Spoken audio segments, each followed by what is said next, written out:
Alrighty team, the final video here looks at 19D, which is using Pythagoras' theorem in spheres.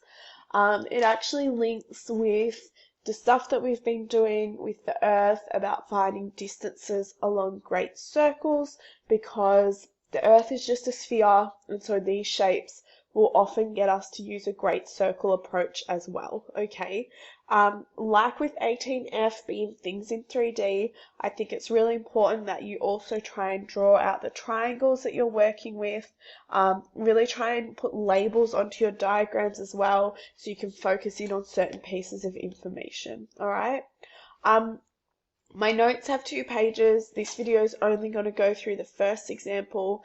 The second example is really advanced. The chances of you being asked a question on the exam about it are really slim. So I'm just going to go through that with people who want to go through that, and we'll arrange a time to do that next week. Okay. So this question here, it says, a small hemispherical bowl has a radius of 10 centimeters and is filled with water to a depth of 2 centimeters. So before we do anything else, here's our bowl, okay? It's got a radius of 10 centimeters, which means, let's call this O being the very center of the bowl, and that distance out there is 10 centimeters, okay?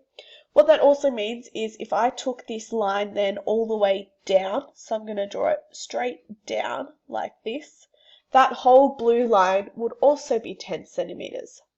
But we have a little problem here that it says that the water is the depth of 2 centimeters. So we can see here that it's labeled the water being 2 centimeters in depth, which if I think of this point here being M, being the center of this water, from O to M, that's actually going to be 8 centimeters long then, because the water is 2 centimeters deep. So that's the first letter we need to think about, the first layer we need to think about. Part A wants me to find the length of the water line. And so what that means for the water line, it means the circumference of the water. So A is wanting me to find this whole length along here. Now, we know that for a circumference, the formula is 2 pi r. So what I need to find first of all is the radius of that bit of water, which requires me to find then actually this distance here from M to B. Now, if you look at that, M to B, and I've got O to M, I can also connect O to B. And if I connect O to B, that's taking me from the center out to the outside again, which is still working with that radius of being 10 centimeters. So to make this make a little bit more sense, I'm actually going to redraw this for us as a triangle, because I think that's important. We've said O to M is 8. This is B here, which is 10.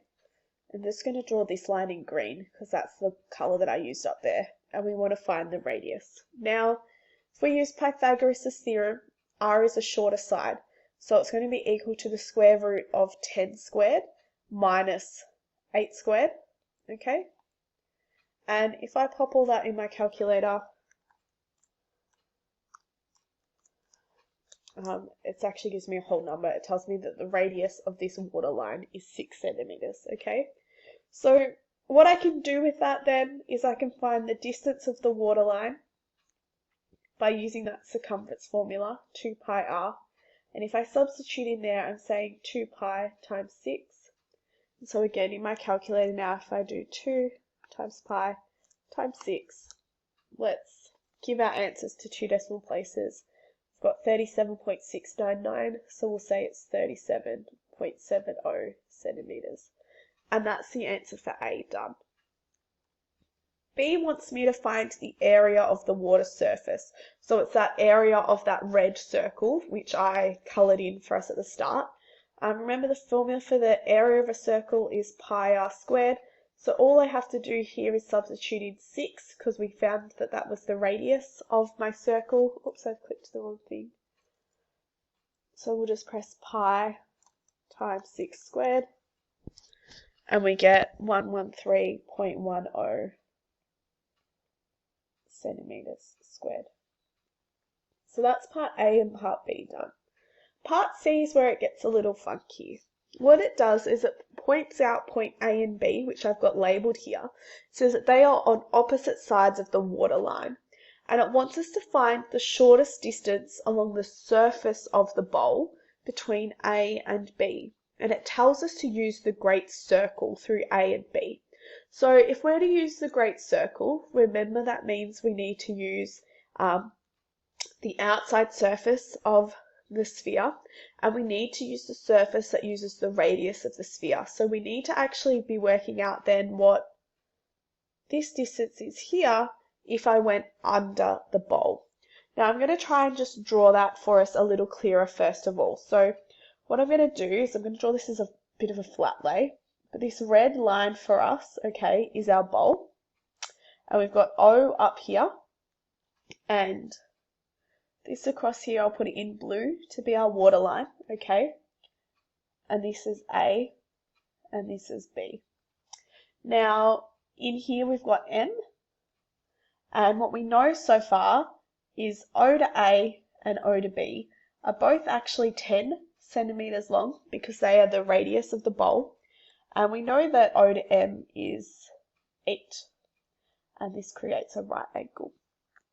Now, I've got to find A to B around the great circle. So, thinking back to our sector knowledge and our knowledge of great circles then, what I'm really focusing on is using this here to find A to B. I've got 10 and 10, and this will be theta. And we know that my formula to do this is pi r theta over 180. But my problem at the moment is I don't know what theta is. So if we direct our gaze back to this red diagram here, can you see here that I could pull out this triangle? I'm going to draw it for us in the same colours.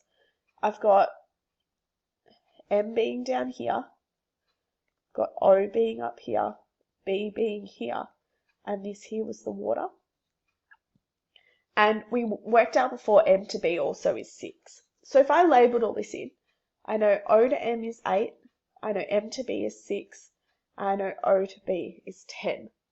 And really, this triangle OMB is actually the same as OAM. And so this little angle in here, I could call it alpha, but that's little alpha there and little alpha there. So both of them add up to be that big angle theta that I need. So I could use trig to find alpha.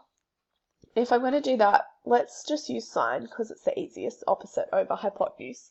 And so sine alpha is equal to 6 over 10. So alpha is equal to the inverse of 6 over 10. And if I pop that into my calculator,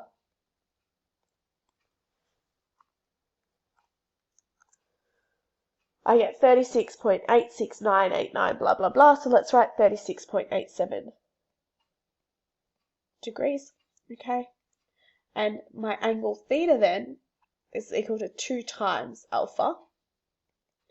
And really, I'm just going to double this in my calculator by pressing times 2 to keep the accuracy there.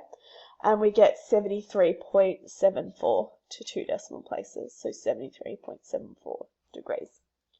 So now what I'm doing is if I'm going to take this formula, all right, and find this distance s, I've got now pi times 10 for my radius times 73.74 for my angle, all divided by 180.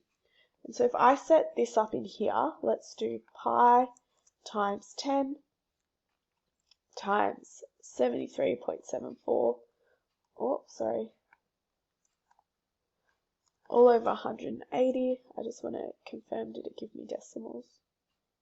It didn't. Let's just keep it to 2 decimal places for argument's sake. I'm going to say here it's 12.87 centimeters.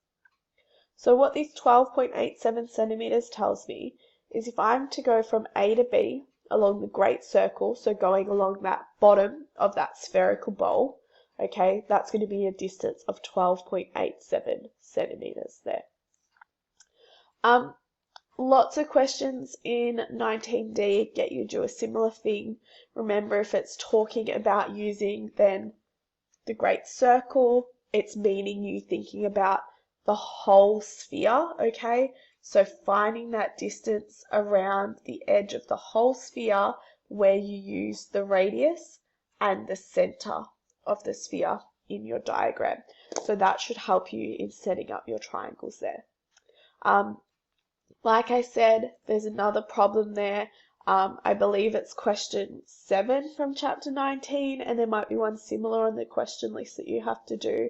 I'm just going to go through that with people who want to hear it because it is a bit of a doozy. So for now, that's all I have to say about 19D, and hopefully you can now finish all of chapter 19.